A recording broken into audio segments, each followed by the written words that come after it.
all of these bananas are clones of one another. So the flavor of the old bananas was completely different, and I've never actually tasted a real You've banana. tasted the same banana your whole life, essentially. You've been eating the same cloned banana and you've never tasted, like when you go to the grocery market and you pick out an apple, like you've eaten Granny Smith apples and you like apple, the term apple can mean a lot of different flavors, but for banana, most people have tasted the same banana their whole life. Have you ever been on a website for a very specific reason?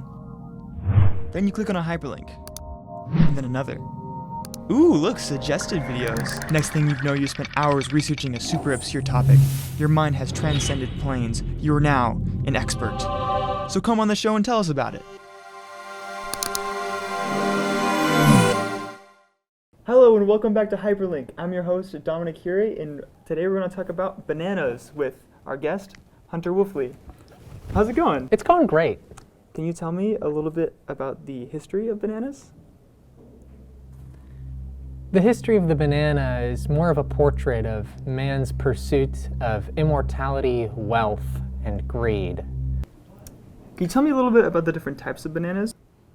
Dom, I'd love to tell you about that, except for the small problem is that all of these bananas are clones of one another. Back in the 50s, the bananas that they were growing was not this banana. This banana is the modern Cavendish, the most popular banana in the world, the Grand Nain.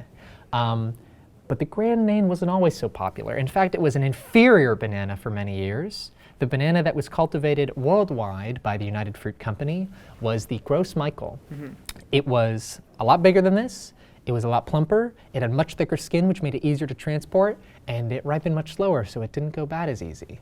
And it was excellent, and it was lovely. But that seems like it's a way better banana. Why are we eating those bananas? A fungal disease began to wipe out the Gros Michel. And there's a particular reason the Gros Michel was susceptible, and that is that if you notice, in your bananas don't have seeds. No. So you can't like take them out, put them in the ground, and grow another banana. And so we got rid of the seeds over a long period of selective breeding. Did the Gros Michels have? No, they were also seedless. Okay. Plantains are a part But of a long time ago, they used to all have giant seeds. They used to have big old seeds that made them Yeah. very difficult to eat. We selectively bred them and eventually got rid of them. Many plantains still have seeds though. So the way that the Gros Michel was grown is that there is a thing called a rhizome, which is the plant, the banana tree, which isn't technically a tree, it's technically a pseudostem, guys. Come on, get your facts right. Anyway, the pseudostem has a rhizome that comes off underneath the ground where the stem still is, and it grows into its own little plant and starts to sprout its own roots. And so cultivators now cut it off as soon as it can grow on its own, and we take it away from the rest of the stem and we plant it somewhere else far away. So that's how the Gros Michel was grown. So every single banana plant is the exact same genetically identical plant? Like all of these bananas are genetically identical. Right, And so then once one of us gets the flu. yeah, if you're in a classroom and Terry gets the flu, like no big deal. Terry's just got a poor immune system. But if everybody in the class is Terry, then as soon as Terry gets the flu, everybody's dead. So what happened in the 1950s is the Gros Michel, this excellent, beautiful, thick banana, started getting a terrible fungal disease called Panama disease.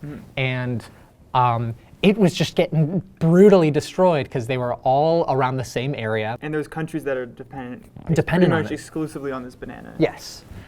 So what we did is we found a different strain of banana, a different genetic group. And people are selectively breeding bananas, and today we're genetically modifying bananas, but you have to find a banana that's good. Yeah. Because there's a lot of things that mess up bananas. Not even just for taste and flavor and thickness of the skin and how they ripen, but also just shelf life and other things like that. The Cavendish is this banana which replaced the Gros Michel. It's longer, it's got thinner skin, but it also ripens really quickly. The taste was actually fundamentally different too. It was slightly sweeter, the Gros Michel, and you had to dig through that skin a little bit more, but it was a little bit more like a candy. So the flavor of the old bananas was completely different, and I've never actually tasted a real You've banana. tasted the same banana your whole life, essentially. You've been eating the same cloned banana and you've never tasted, when you go to the grocery market and you pick out an apple, you've eaten Granny Smith apples and you apple, the term apple can mean a lot of different flavors, but for banana, most people have tasted the same banana their whole life. What's interesting is that you probably have tasted something similar to a Gross Michael before.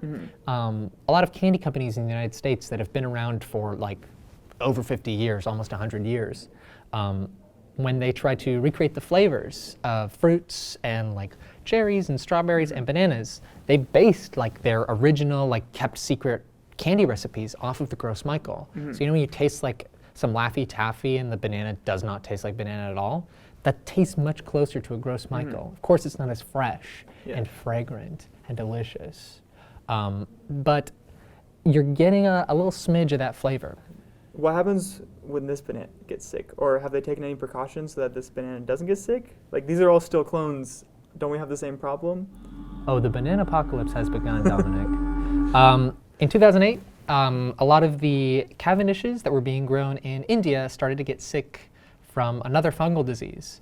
And everyone in the United States said, that's fine. Like, we're still growing bananas in Central America. That's okay. Who cares? And then earlier this year, the same fungal disease started creeping into large swaths of the Cavendish. And now people are racing to find ways of, one, keeping the Cavendish safe, but also like figuring out what the next banana is going to be. So is there a lot of different types of banana fruits that we don't know about yet, just because they're not?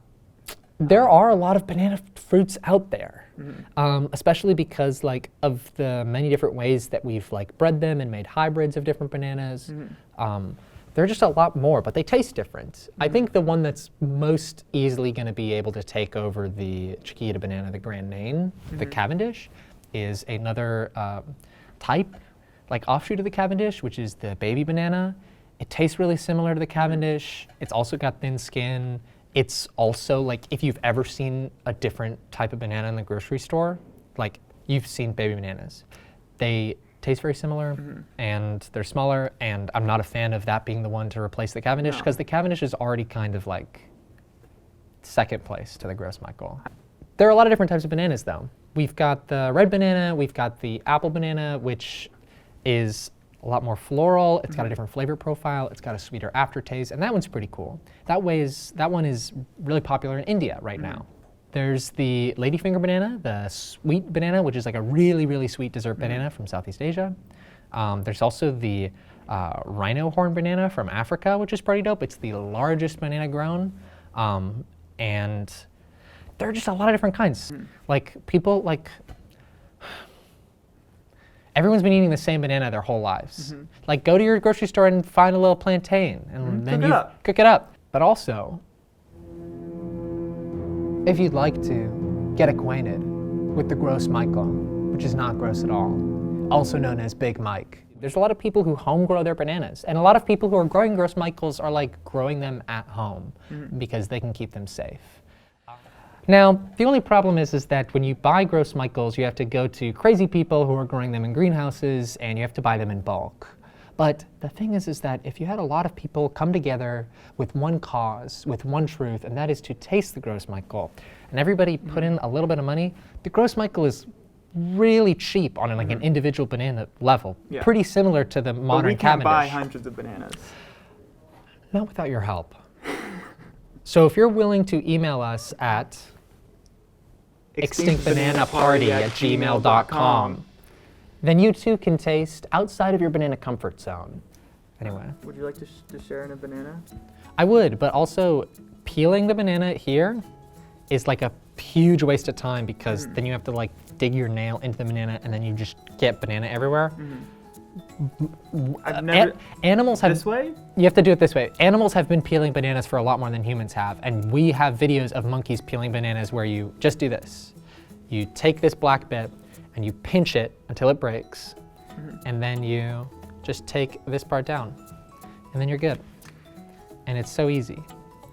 And you're not eating off the stem, so it's staying healthy.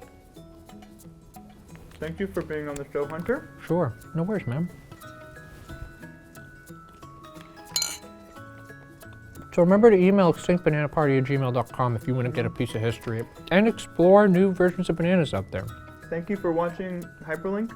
You you can check out our companion podcast where we'll be going more in depth on bananas and banana history, as well as quantum physics. That is called Hyperlink by 22S Media, and you can find that on any of your podcast platforms.